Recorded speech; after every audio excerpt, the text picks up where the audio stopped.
So hello guys, welcome back to Torrid Boy. Episode number 5 स्नातनी फायदा untold story. स्वागत है आपका फिर से एक अनदर एपिसोड में और शुरू करते हैं आज के एपिसोड को बिना किसी देरी के। सिंधु जब वहाँ से निकल रहा था तब उसने वहाँ पर उन लड़कों के हाथ में मांस देखा। सिंधु ये बात सोचते सोचते वहाँ से निकल गया कि वो अब क्या करने वाले हैं। जब सिंधु अपनी जॉब पर पहुँचा तब उसे किसी कस्टमर का फ़ोन आ गया। फिर सिंधु कैलेंडर को देखा और उसका दिमाग खराब हो गया। तभी उसने वहाँ से पानी उठाकर पी लिया। सिंधु ने देखा कि कैलेंडर में आज रविवार है और सोमवार को अधिकतर बच्चे वहाँ पर मतलब उसके कॉलेज में व्रत रखते हैं। रविवार रात को सोमवार के लिए एक अलग मेस है जिसमें हिंदू बच्चों के लिए खाना तैयार होता है। तभी सिंधु के दिमाग में एक बात याद आती है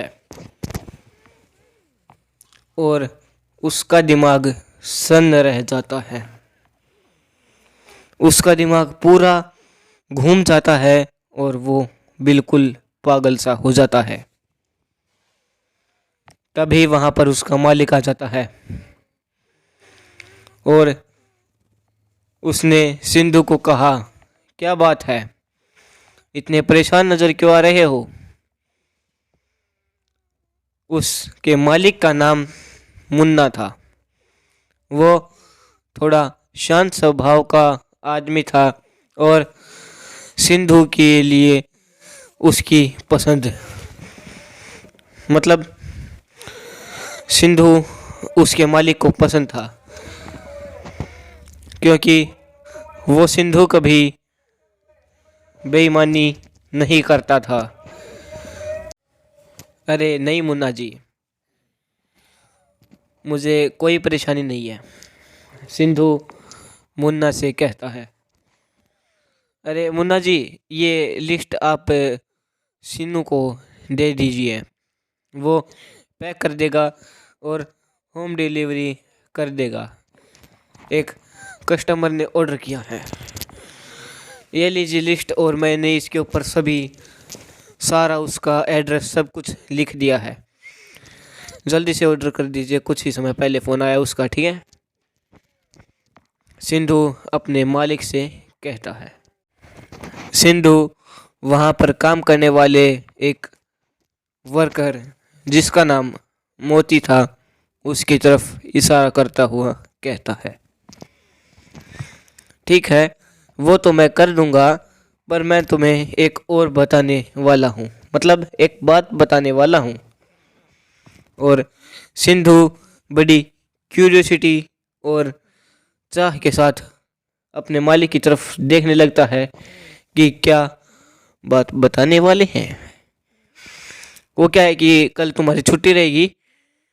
सिंधु को उसका मालिक ये बात कहता है और क्या होता है बाद में वो तो आपको पता ही होगा। सिंधु का मालिक उसका मजाक उड़ाता है, ही हा। ठीक है मुन्ना जी, मैं कल की छुट्टी मार लूँगा, पर आप मेरी सैलरी मत काटिए। सिंधु मजाक के अंदाज में कहता है, नहीं नहीं, मैं तुम्हारी पूरे महीने की सैलरी काट लूँगा, रुक जाओ तो मैं अभी बताता हूँ मैं तुम्हें। सिंधु का मालिक थोड़े मजाक की आवाज़ में कहता है और ठीक है कहकर वहाँ से चला जाता है। फिर सिंधु कुछ देर और अपना काम करता है और उसका टाइम पूरा होने के बाद अपनी जॉब से चला जाता है।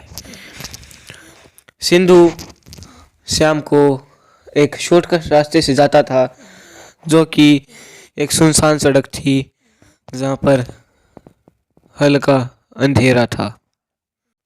सिंधु हल्के अंधेरे में चल ही रहा था कि तभी उसे पीछे से एक आवाज़ आती है। सिंधु देखता है कि वो एक तेज रफ्तार में गाड़ी उसकी तरफ बढ़ती आ रही है और सिंधु एक तरफ छलांग लगा जाता है और फिर वो गाड़ी सिंधु से लगते लगते बच जाती है और आगे लगे पोल में टकरा जाती है। बैंग! गाड़ी के टकराते ही ये आवाज़ आती है और सिंधु टक टक टक टक टक तेज तेज से उस गाड़ी की तरफ भागने लगता है। सिंधु ड्राइवर सीट की खिड़की को खोलता है और देखता है कि उसके अंदर लगभग 25 से 30 साल का एक लड़का बैठा था। उसकी हल्की दाढ़ी थी और वो कुछ अलग ही प्रकार का दिख रहा था। सिंधु उसे बाहर निकालता है और एम्बुलेंस को फ़ोन कर देता है।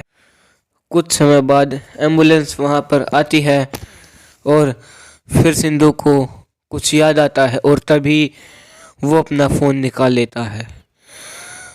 जब वो अपने मोबाइल में कुछ चलाता है तो उसका पूरा दिमाग खराब हो जाता है और उसे देखकर वो हैरान हो जाता है। आखिर क्या था उसके मोबाइल में? क्या करने वाले थे वो लड़के उसका? क्या होंगे इन सभी सवालों के जवाब? और इन सभी सवालों के जवाब को जानने के लिए सुनते रहिए सनातनी फायदा अनटोल्ड स्टोरी ओनली ऑन टोरेड बॉय।